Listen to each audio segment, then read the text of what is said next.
Thanks, VTech. I appreciate that. It's super a pleasure to be here. It's certainly everybody who's taken the time to come to the talk, given the CHI deadline. The ICW STEM deadline is also today, and APSA starts today. All these things that are competing for your time, thank you for giving me part of that. So yeah, I gave this talk at the Political and Computational Social Science Conference, PAX, a couple months ago.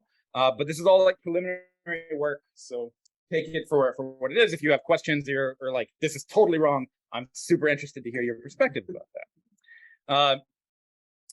It's also my son's 6-month birthday, so I'm gonna just take a moment to like celebrate that he's happy and healthy, and he's actually, I think, on campus with my wife right now, somewhere.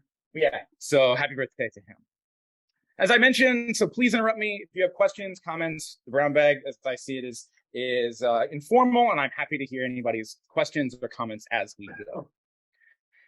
All right, so to set the stage, the context for this work is about recommendation systems, right? And recommendation systems are ubiquitous in all things. So from the things that you hear about with TikTok and Instagram and Twitter and all these things, YouTube's recommendation algorithm that show you what videos to play is going to play next, Amazon's recommendation systems about what products you should buy, Spotify's recommendations about what music you should listen to.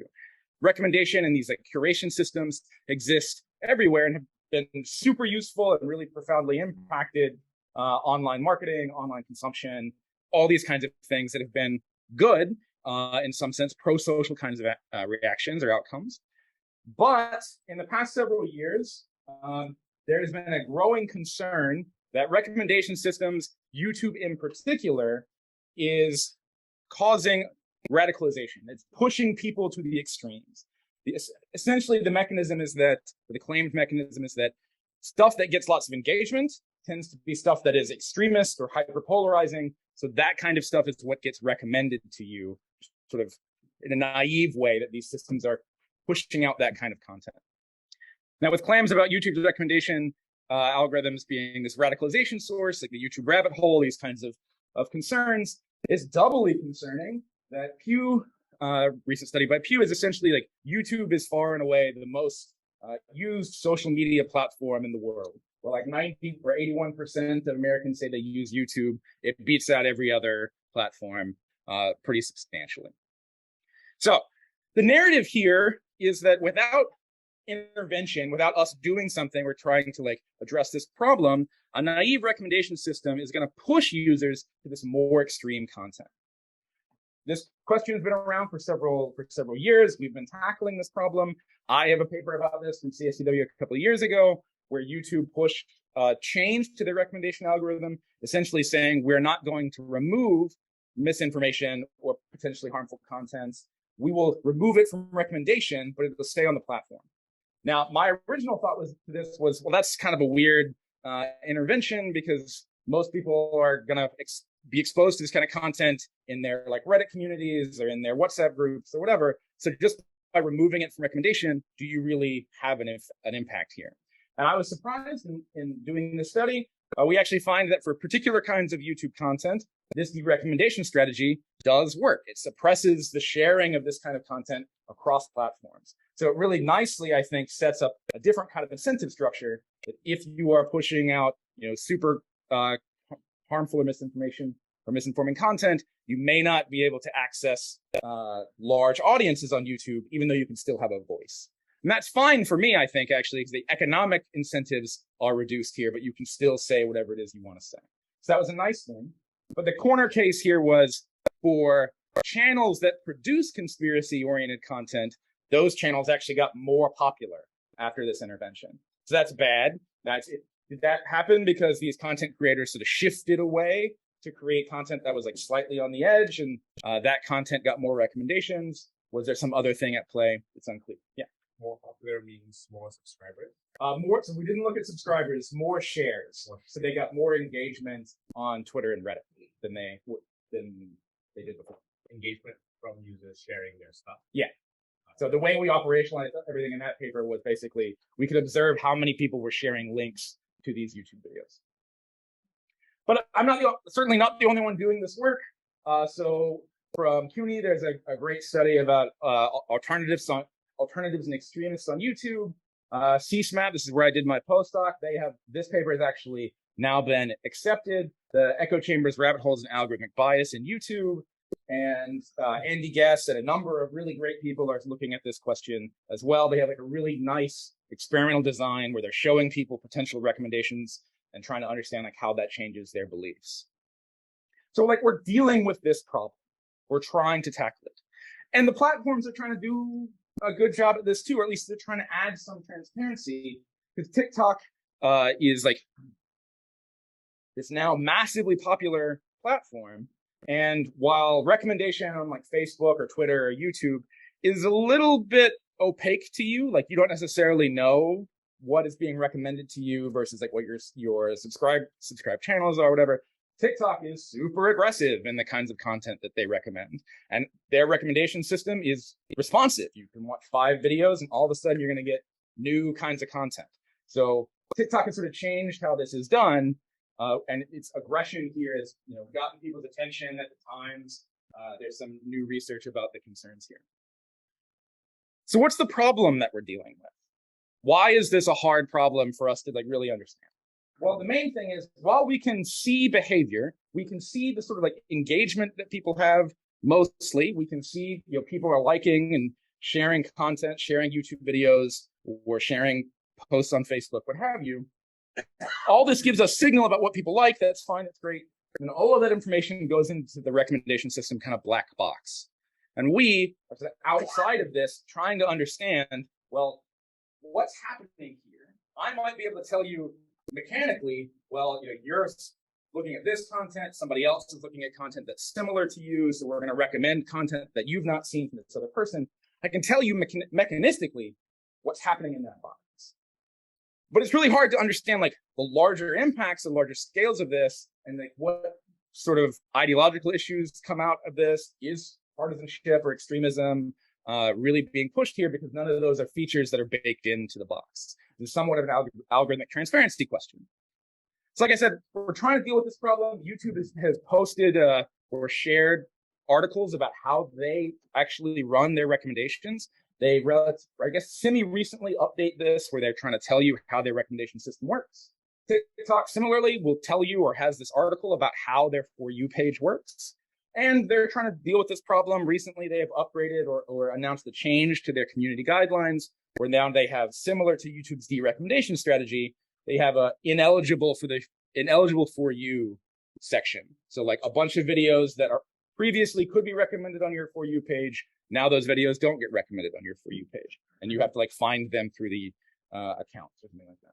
So the platforms and the researchers are trying to deal with this problem. This is great. I will not ding them for this, but the issue is externally, we don't have a whole lot of insight. We can't really tell you what, just by knowing, well, how does YouTube say their recommendation system works? What's the social impact there? And then at any moment, this is subject to change. YouTube can tweak a thing and find that, well, it gives them like 0.5% better revenue. And they make that change because that's what they care about. And now everything that gets recommended that we thought we understood is totally different, right? That can happen at any time. And we have even less understanding of what happens in rare behaviors. So we want to understand, like in particular, if you are already sort of prone to hyper extremism or in some sort of conspiracy theory space, and then you get exposed to these kinds of recommendation systems, what happens there? We want to understand that, because that's a susceptible population subject to harm that these technologies might actually harm, but we can't test them. Now, Twitter is trying to address this problem. I want to give special shout out to them. They have tried to deal with this and say, we understand this is a concern. And not only are we going to tell you a little bit about how our curation systems work, but we actively will try and understand whether we're amplifying political content. Their result was no, they're not amplifying political content. But again, they're the only ones who can do this research. How much do you trust them to tell you other ways where they might be, or other sort of problematic things that their systems may come out? But they're trying. I think there's value there. So how do we deal with this problem? Well, my suggestion, what we do in this paper, is sort of open up this box by starting from first principles. We're in iSchool, we have some tech background here. We actually can build our own recommendation system. And now technology for building recommendation systems is sufficiently ubiquitous that you can go pull libraries off the shelf to do this, which is actually what we do here. So we try and build our own recommendation system, so then we can actually test what's happening here. And we then populate that recommendation system with real world engagement data.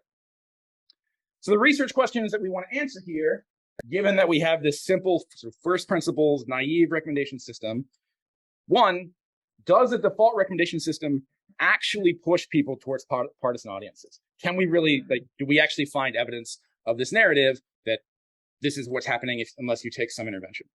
Two, how often do these trajectories actually push you into extremist or partisan spaces? Like, if this really is the case, how often does this occur?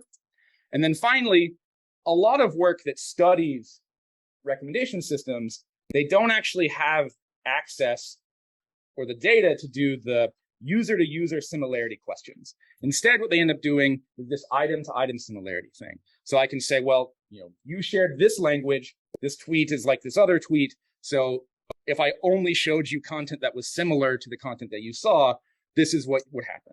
But that's not what modern recommendation systems do, because they care a lot about how the people around you share and what they're doing. So we try and separate the item-to-item space from modern personalization. Quick note though, when I say what is the impact of recommendation on trajectory, what do I mean by trajectory? So I have some visualization here. Imagine that you start at Fox News. So you look at, or you're reading articles from Fox News, you share a link to Fox News. What is the system going to do? A system is going to recommend you from the space of political news, something from one of these places. Maybe it recommends you Wall Street Journal. In this space of news sources, there are other things that we can recommend you. Now maybe it recommends you the Washington Post, to Conservative Review, to ATC. I forget what ATC is. I think that's actually a local. I think that's Austin. Austin local stations. And then you go through these news sources, and all of a sudden you end up at Gab, or you end up at Breitbart, or you end up something like that. So this is sort of what I mean by trajectory. Where do you start in the political spectrum? Because we know Fox is a conservative, right-leaning source. Wall Street Journal is more moderate. Washington Post is more liberal. Conservative View, conservative by definition. ATC, I forget. Gab, conservative or right-leaning. The Breitbart to very right-leaning. So you started in some relatively conservative space, and you ended in some very conservative space. This is the idea of trajectory. So you get some intuitive understanding. Yeah. This is a great question. So the question that's asked is when I talk about trajectory, or here when I talk about like partisan lean or something like that, am I asking a question about the content of the article, the content that's being shared, or about the source that's sharing it? In this study, we're only looking at the source. We know something about Fox News. We know something about Wall Street Journal. We're not looking at the article level to say, well, actually, Fox News is sharing this article about a local sporting event where actually their content's very good, very reasonable and unbiased. The degree of error that we're looking at. The question for people on Zoom is, what is the error between understanding something about the source level versus the content level? So for this example about Fox News can do unbiased coverage of certain things, and in fact they do, because there's a really great example for Fox News is that Wikipedia bans, the Wikipedia editorial guidelines bans you from using Fox News as a source for political content. But if you're using it as a source for apolitical content, it's a fine, reasonable source that they allow. So definitely there is error here. There's a lot of work in the media, like media slant and sort of journalistic perspective, and Nick Diopoulos might be on the call. So like if I say something that's super wrong, he can correct me. There's enough work that shows your audience has a huge impact on the content that you select as a creator and the way you present that content. It's not perfect. There's a good proxy here, but certainly there is error. Now, if you go look, I have a paper at ICWSM right now that looks at the distribution for like the New York Times at the article level, and we see there are articles that get shared by the right. Those tend to be articles that sort of they're not counter-attitudinal. They're not sharing something to like make fun of it. They're sharing an article from the New York Times that actually supports their claim. A lot of them are options. So this does happen. But if you go look at the distributions, they're very peaked around, like all the article stuff that we look are very peaked around the center for the source itself. And it varies by source. So like New York Times is different than the Wall Street Journal. C-SPAN is essentially like flat across the spectrum. YouTube is peaked in the middle and has very little on the side compared to all the YouTube stuff. We have another question. How do I know if I still have my free will? Can we compare my behavior in safe recommender settings versus off-the-shelf recommender settings? So this is an interesting question. Certainly there's more sophisticated recommendation systems, and we're not seeing all the kinds of things that YouTube might be doing. So one of the issues that comes up when people talk about YouTube, or like Instagram or TikTok even, I forget what it's called or what they refer to. It's like the dark manipulation. Like you're actually much more dark patterns. Like if I show you videos that have this color palette, you're more likely to click on those versus these color palettes. And we do not instrument that at all. And I have very little insight into like how we would be doing that kind of evaluation in images. Certainly you could. I don't have a good answer for that. But this is something that we would want to do. And ideally, where I want this, like the agenda for this kind of research to go, is for us to actually be able to say, here's what this recommendation system looks like and its outcomes, and here's what this one looks like, and let's compare them and see what the outcomes are. So we want to empower YouTubes and TikToks and Facebooks and what have you to be able to evaluate their impact on the world. Right now, they likely do not do that. It's a good question.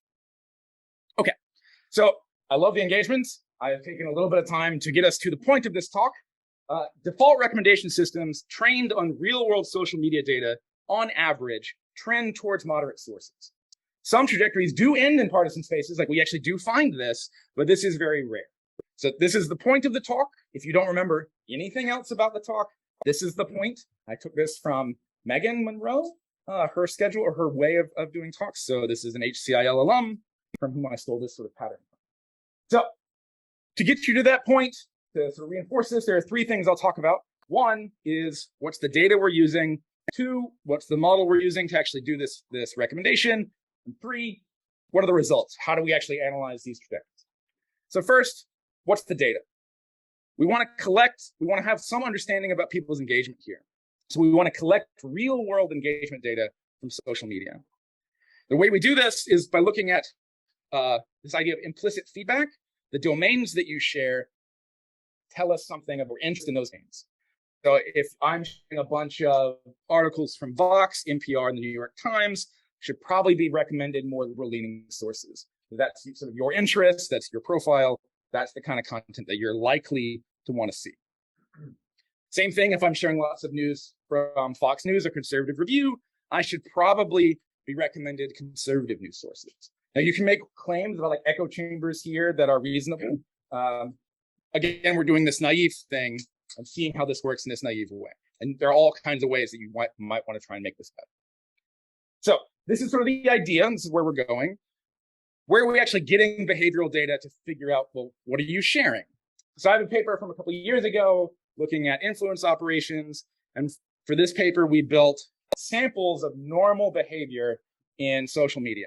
Basically, have 5,000 accounts that we are following that are politically engaged. They follow at least 3 politicians in the United States and have tweeted like more than 10 times in some time frame. So this gives us about 13.6 million tweets, sets of engagement to look at. And then we have a similar set of politically engaged accounts for Reddit. Same kind of deal. Rather than accounts that they follow, we're looking at content that's shared in self-described political subreddits. And this gives us about 14 million Reddit posts that we can look at. So what do we do with this? We have this large set of Twitter and Reddit data. We can featureize all of these accounts into the vectors of domains. Generally, these are news-oriented political domains, and how often or how frequently they share them. We can do this for Twitter. We can do this for Reddit. There's definitely some difference here because there's like differences in patterns and behavior across these platforms. So we deal with them separately. So if we get to this first question, we want to answer this thing about pushing people towards partisan sources. Now we have the implicit feedback, behavioral data to do this. What do I mean by partisan sources? How do I assess this? Well, I sort of hand wave this a little bit. to say I'm not going to define what a partisan source is, but I can say what the ideological spectrum looks like. This is a paper from Ronald Robertson from CSCW in 2019 and David Lazar's lab at Northeastern. Excellent paper, highly recommend. It's about algorithmic bias in search engines. Their quick gloss result is Google is not biasing you in terms of its personalization one way or the other across the political spectrum. Instead, what's much more likely to bias you is your selection of keyword. If I'm going to search for Hillary Clinton, Google's not going to push you one way or the other, really based on, like, I primarily look at Fox News versus the New York Times. But if I search for Hillary Clinton versus Crooked Hillary, I'll get very different spaces, as you might expect. But as part of this, they actually have inferred ideology scores for 19,000 domains. So they did this using Twitter data and mapped Twitter data mapping data or accounts between Twitter and voter files and voter registrations. We actually know something about who these people voted for.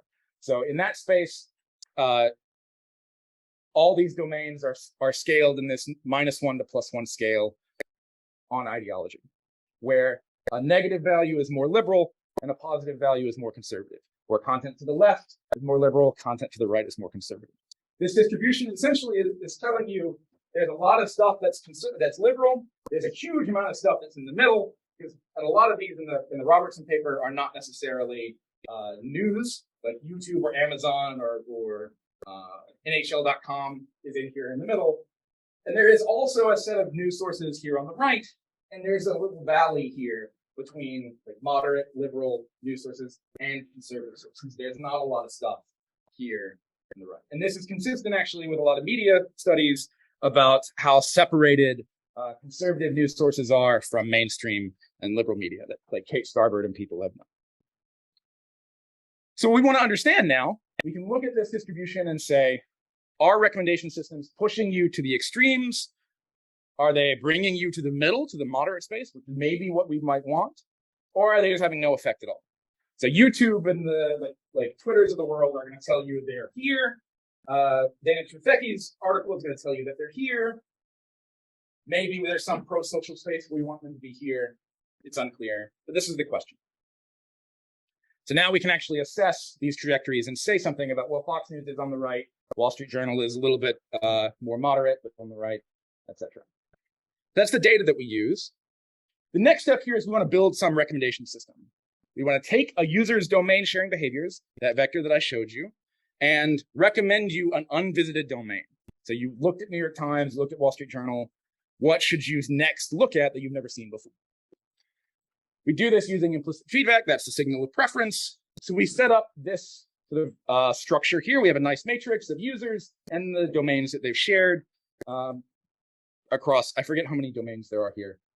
There is some subset of the 19,000 from Ron's paper. And the way we do this recommendation is via collaborative filtering. The idea here is user one looks like this. We want to recommend new content to user one. There are other users in this space. User 4 happens to be sharing very similar content to user 1. So they're both sharing lots of NPR, both sharing lots of HuffPost, both sharing relatively a lot of New York Times. So we want to find new domains for user 1. That user 1 is find new domains, these similar users, yeah, shared highly. So like here, user 4 has shared Reuters, but user 1 has never shared Reuters. So this is a good opportunity or a good candidate for recommendation. Oh, you've looked at all these other places. User 4 is like you. They all have also looked at Reuters. Maybe you should check this out. So this is sort of what we want to model. We do this using the implicit library, which is a very nice library for doing recommendations. You can go check it out. It's on GitHub.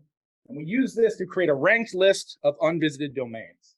So now we can say, given this data set, I can put in a new user profile, featurized by some vector of domains and frequencies, and get a ranked list of the domains that you most likely should visit or most likely would like to visit.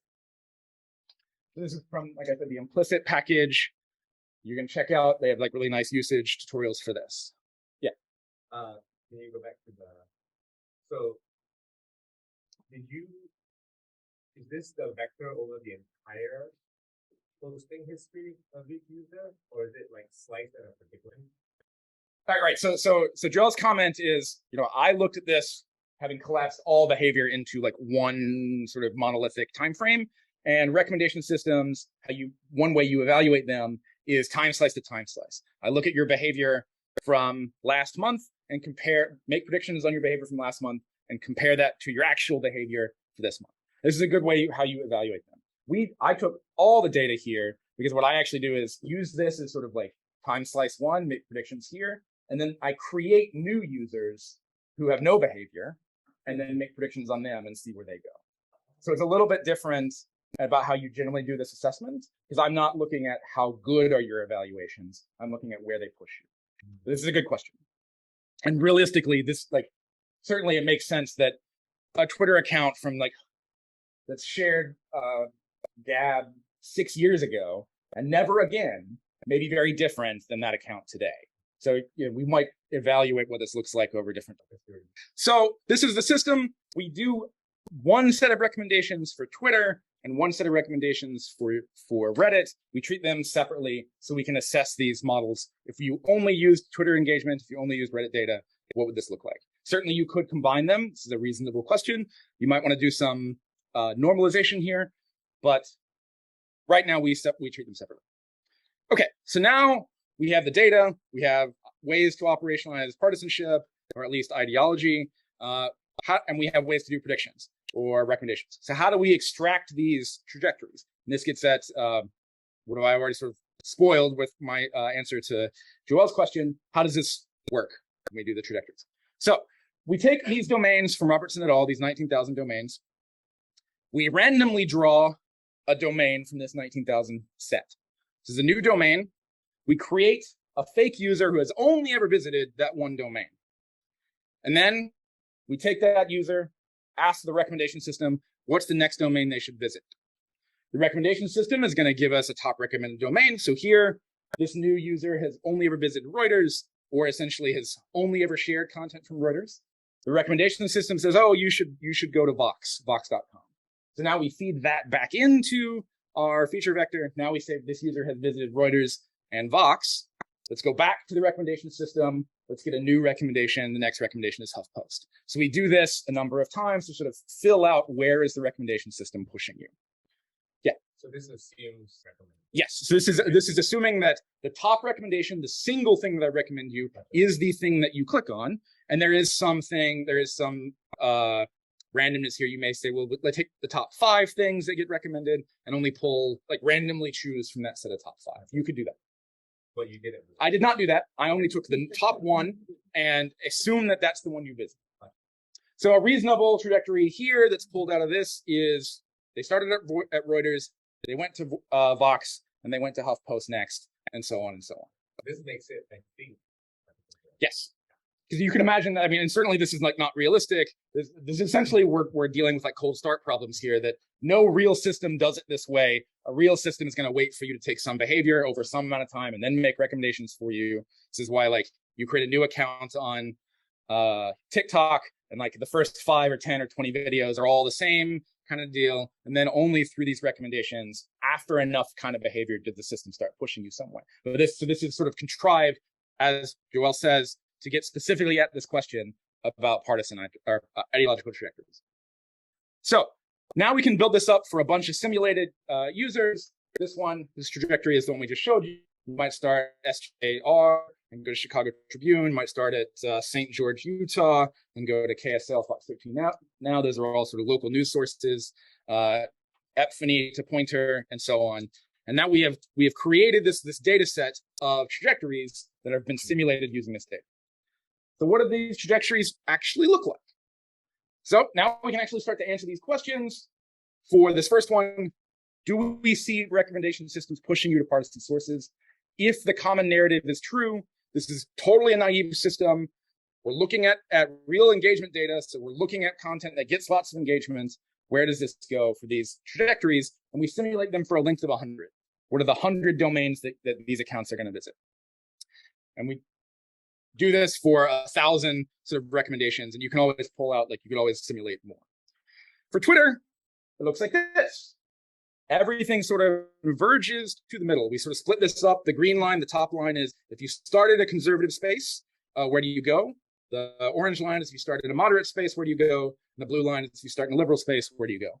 Everything sort of converges to the middle. Now, there is some slight difference, and if anything, we see some convergence towards a slightly liberal side. The red line shows you the mean across all the 19,000 domains in the Robertson paper. So we're not necessarily regressing to the mean, we're doing slightly to the left side of the mean. If we look at Reddit, we see something similar. Again, everything sort of converges to the mean, or at least something close to the mean. And we're actually closer on Reddit than we are, we're closer to the mean on Reddit than we are on Twitter. So this sort of suggests, or is suggestive of, this common narrative is not correct. Not seeing a super naive sort of system pushing people to conservative spaces in the general case. And in fact, this is consistent with the echo chambers paper from CSMAP at NYU. They see something similar. Their directions are slightly flipped. They see if you start on the left, you still go to the center, but slightly to the right of center, rather than us, we're seeing slightly to the left of center. But their stuff is based on YouTube data, YouTube engagement. So it's not quite the same sort of engagement. That might be the reason. But essentially, we're seeing the same sort of common narrative is not true or does not hold for these kinds of things. The next question, does this actually happen where we see people getting pushed into partisan spaces? So I showed you a simulation of 1,000 accounts, and that's like super smoothed over those 1,000 accounts. Do I actually see this happen? And it's just getting masked because it's very rare. This is the thing that we care about, this rare instance, right? So we can actually look, well, of all the simulations that we did, how often do you actually see this push to the left or to the right, where you started in some place that was moderate, where you started in some place and ended someplace that was more partisan than where you were? And here we actually do see a thing. We do see that if you start in moderate spaces, nothing really happens. You tend to be slightly like to the left or right of moderate. Maybe you end up slightly more partisan than you were, but you still are sort of focused on the center. But if you started in a extreme space or a more partisan space, there is a group of people that will get pushed to an extreme space. And interestingly, everyone gets pushed to a conservative space. There is, in the simulations we ran, we do not find evidence that if you start in a liberal space, you get pushed to a more liberal space. We do find evidence that you start in some space, like a conservative space or liberal space, you can end in a far more conservative space. That's that top two here. In Reddit, we don't see that for liberal spaces. Basically, if you are moderate, you tend to stay moderate, but you can be pushed slightly more partisan. If you are conservative, we don't see people getting pushed more conservative, but we do see groups of people who start liberal and get pushed into these very conservative spaces. So this is an interesting sort of result. The moderate thing holds, the liberal getting pushed to conservative holds, but this happens, but it is very rare. So in the data that we have, so I ran this a bunch of times, this is 3,000 odd simulations, still only 22 times out of 3,000. So we're talking about less than 1%. On Reddit, it's even more rare. We're talking about less than 0.2% or 0.2%. So it's a very rare thing that does happen. And if you happen to be like pretty susceptible, because maybe you're already out in these fringe spaces, that's a thing that is bad. Like, we don't want to push you into more conservative spaces. But the common narrative that this happens often, that does not seem to hold up when we push on this. And then the answer here, rare event, it does happen. When it does happen, it seems to push people to the right. The last thing to talk about, how does this actually compare to item recommendation? So this is the super naive way. If you're not taking into account people's social interactions at all, you're only taking into account items that got shared in similar spaces. What happens? We see the same story. For Twitter, we don't see as much variation. Everything sort of collapses to a single point. This is because like where you are is the major factor here, but we're not seeing significant partisan push in the item-to-item space, which is where like the even more naive space. For Reddit, we see something slightly different. There's more variation, and it's like there's more of a wave here. Personalization based, we see this is pretty stable, but item to item drops down to liberal, then comes up to conservative, and then sort of like wiggles around the moderate space. not entirely clear why that happens, but again, we're not seeing like people being pushed. We're not seeing accounts that become super more partisan. Yeah. So when you're using item to item, you're using a different recommendation system. Yes. So Giovanni's question is, am I using a different recommendation system here? And the answer is yes. So it's actually still the implicit library, but there's a whole other thing for doing just item to item assessment. My sense, like if you had to like hold me down to a guess, I think it's because, so the Reddit space is much more sort of insular. Like you join these communities, and then once you're in that community, there's like very little opportunity for counter attitudinal sharing in these, or like counter ideological sharing in these spaces, because it gets downvoted. There's no reason to post liberal content in conservative spaces. Sometimes you see conservative content in liberal spaces that's being pushed by brigading. So I think there's like, you get much bigger swings here. That's my expectation. Ben. Yeah, so Ben's question, great question. You know, and in some sense speaks to a bigger issue. Who are we to decide what should happen here? Ben's question is, are there people, or shouldn't there be people who want to be in conservative spaces and stay there, or want to be in liberal spaces and stay there? And I think the answer is yes. We don't necessarily want to say, well, if you're a conservative, if you're a conservative, the technology has to push you to a more moderate space. Not like, I will not make that claim. Well, I just follow with sociologist Mark Smith from the Research Foundation. I put forward a proposal that you should, instead of going with a recommender, you should be able to select your editor.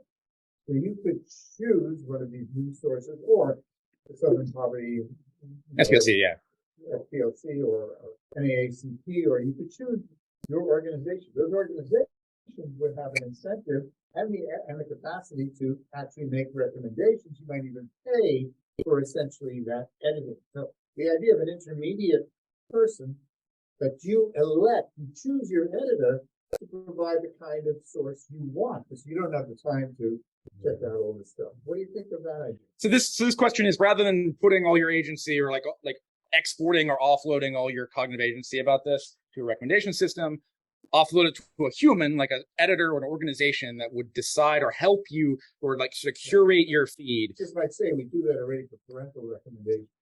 For parental recommendation. Recommend there's parent sites that recommend content for kids. Yeah, so why not make it, generalize that idea? I'm just saying it works. That idea works.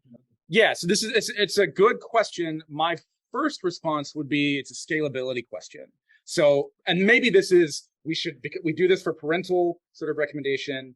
Maybe if we should do this for political sort of content, but for like music or entertainment, celebrity stuff, maybe we don't do this. So that way people can post whatever they want on YouTube. And there's like a special class of content for political content where you're specifying some editor, other content gets automated recommendation.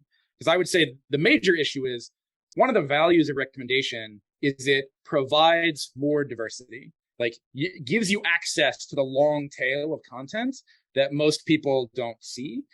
So your editors, if you offload it to an editor, likely is going to suffer from that problem. Like, there's only a finite space of things that they might see. That's one small section of the full spectrum. And maybe that's okay, especially for political news, where we care a lot about like how long you've been around. But even for music, I mean, some fans might be willing to pay to know what music Taylor Swift likes. And sure. Be able to, I would pay to know what music Taylor Swift likes. So, I think there's opportunities for business and market incentives that would give people the choices they want. It could produce filter bubbles of another kind, but it seems like it's your choice then. It's rather than you're taking the control away from the algorithm and Twitter or Facebook, and you're giving it to somebody you trust. Yeah, so I agree with you. A potential counter argument for that would be, I might be able to pay, you might be able to pay, an organization might be able to market to us as like relatively affluent white guys in DC. For minority populations, like BET already has enough issues existing as a sort of minority targeting, minority focused news source, or minority focused entertainment source. Would there be organizations that could make money providing a sort of editorialized content for minorities who are generally have lower socioeconomic status, maybe not. So then those groups would end up having to rely on the technology-based systems. And a major issue here is it's really difficult to separate political content from like entertainment content. You watch Twitch streamers or YouTube streamers who are like showing you, this is how I'm playing World of Warcraft. Maybe none of you know what World of Warcraft is. What is the new thing? I don't know what the new thing is. Overwatch. Somebody's streaming Overwatch. And then they start talking about, oh, and Donald Trump is the best president and he's going to save us while they're streaming. This is not something that's uncommon. So it'd be hard to separate, but I think there is opportunity here, as you said. Yeah. No, I have no idea. I'm not on Twitch. I have never watched Twitch streaming, but certainly there in other work we've shown that there's actually like super audience overlap between highly conservative news sources on YouTube and like the Marvel Cinematic Universe, that those audiences tend to overlap. Yeah. You're probably going to get to this, so if you are, then ignore my question and just go to it. But I'm so curious about, I have no idea how to generalize this to the case that we're observing, right? Because you have these fairly strong assumptions about user behavior, which is great for getting a signal from the algorithm. Right. But I have no intuitions about how this will play out once you give the user some agency and there's noise and whether they choose things or not, and like they're paying attention to the content. They have their own trajectories of sense making, but their phrase and so on. Like I'm not saying it doesn't. I'm so curious how you think about it, right? Like how this sort of, once you add in the wild cards. So Joel's question is, how does this generalize to like the real world case? Because I have this very contrived, very specific kind of assessment. Which is valuable. Yeah, I think it's valuable. Glad that there's some agreement here. So, and this is a great question because there's lots of noise in the system. And this is actually what YouTube and like Facebook and stuff will argue, that they're doing like their recommendation system is based on the kinds of content that you like, and they actively do not look at ideology. Like Facebook actively does not assess ideology as part of recommendation, and they're just like, we don't do this. But to me, that's the same kind of thing as like, well, we don't look at race when we evaluate mortgages, but there are a whole bunch of other signals about race that essentially tell you what their race is when you do this thing. I don't know how this generalizes directly. One of the ways that I tried to get at this is this additional question. How do we actually force this to happen? Like, if we think that we're saying that the common narrative is wrong, is the common narrative wrong because it's wrong, or is it wrong here because we have this very contrived case? Possibly. So how do we like make this thing happen? What would you have to have occur for this to happen? So I'm really interested in this question, and this is why this is preliminary work. I don't have a clear answer to this question because I've tried to do this, and the way I tried to do this was actively upweighting all content that's on the extremes.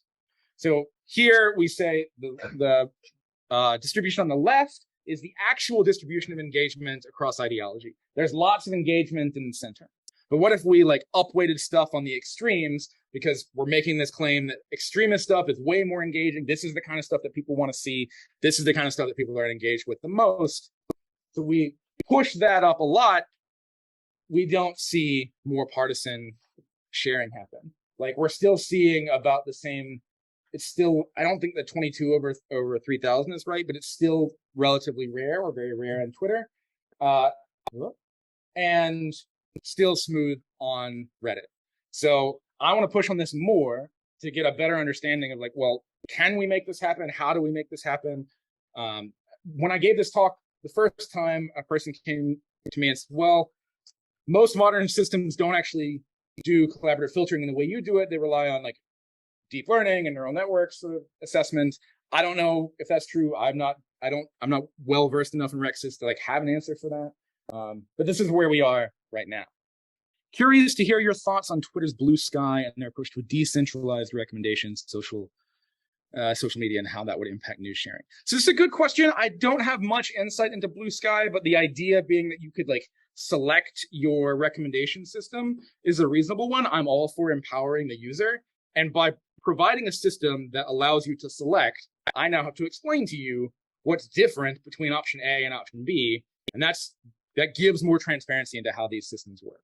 Or maybe you're just saying, well, we're going to let you do your own A/B test on yourself, where like I don't tell you anything about what these two systems or how these two systems are different, but maybe you engage with this one for 2 days and engage with that one for 2 days, and which one you like more. I don't know. I think there's value in that transparency that comes with that. It's not clear how much like difference you would see, but I think that's a great question. I'll have to look more into that. Let's see, Michael Rosenberg, thank you for the talk. Is there a paper or preprint I can share? There is not one yet. I am working on one that hopefully will go out in October. But if you email me, I can definitely send you the slides. I can definitely send you the talk. Because that's the end of the talk. Wait, no, it's not. No, it's not. Yes, many limitations. This thing, what the thing was. Thank you. Questions.